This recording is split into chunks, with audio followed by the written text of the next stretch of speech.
السلام علیکم ورحمۃ اللہ وبرکاتہ۔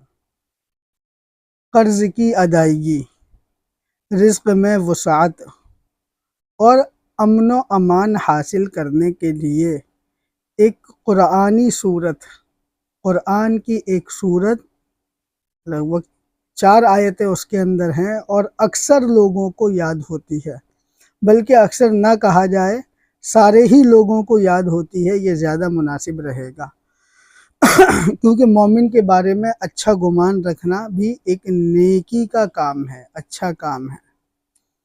تو میں یہ تو نہیں کہہ سکتا کہ آپ لوگوں کو یاد نہیں ہے، اکثر لوگوں کو یاد نہیں ہوتی ہے۔ جن کو یاد ہے اچھی بات ہے، جن کو نہیں ہے تو کوشش سے سب کچھ ہو جاتا ہے، یاد کر لیں۔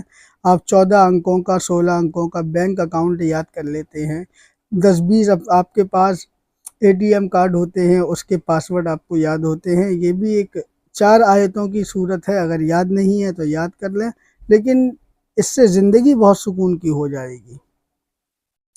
کاروبار میں وسعت، رزق میں وسعت، قرض سے ادائیگی، ان تمام چیزوں سے آپ کو انشاءاللہ حفاظت میں آپ آ جائیں گے، امان میں آ جائیں گے۔ اور جو بھی وظائف بتائے جاتے ہیں اس کو یقین کے ساتھ کرنا ہے کہ قرآن جو ہے وہ ایک مکمل کتاب ہے، اور قرآن کے اندر آنے والی قیامت تک کے سارے مسائل کا ذکر ہے اور سارے مسائل کا حل ہے۔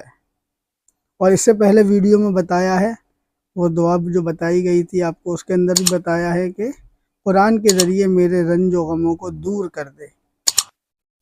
تو وہ صورت ہے، سن لیجئے گا۔ بسم اللہ الرحمن الرحیم۔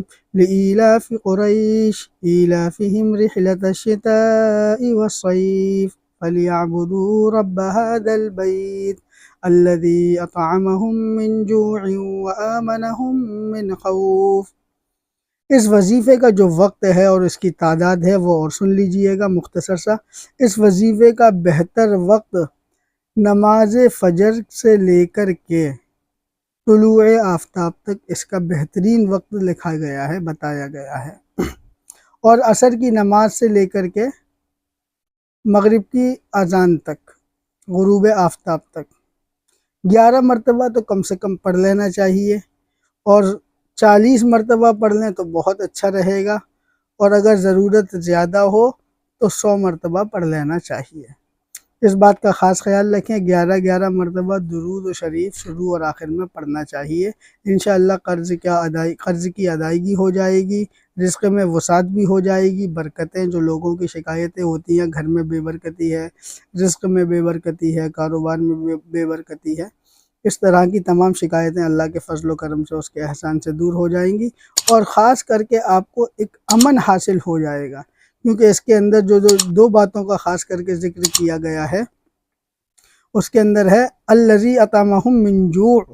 وہ اللہ تبارک و تعالی جو ہمیں کھلاتا ہے، پلاتا ہے، رزق دیتا ہے، اور ہمیں خوف سے امان کی طرف منتقل کر دیتا ہے۔ وآمنہم من خوف، خوف سے ہماری حفاظت فرماتا ہے۔ ہمارے اندر جو ڈر ہوتا ہے، جو خوف ہوتا ہے، اس سے بھی بچ جاتے ہیں۔ کوئی ڈر ہو کسی دشمن سے یا کسی موذی جانور سے، کوئی ڈر ہے، کوئی شبہ ہے، تو اس کو پڑھ کر آپ دم بھی کر سکتے ہیں، اور اس کو صبح شام پڑھنے کا معمول بنائیں۔ اس سے رزق میں بھی فراوانی ہوتی ہے، الذی اطعمہم من جوع، تو اس کو ہمیں پڑھنا چاہیے۔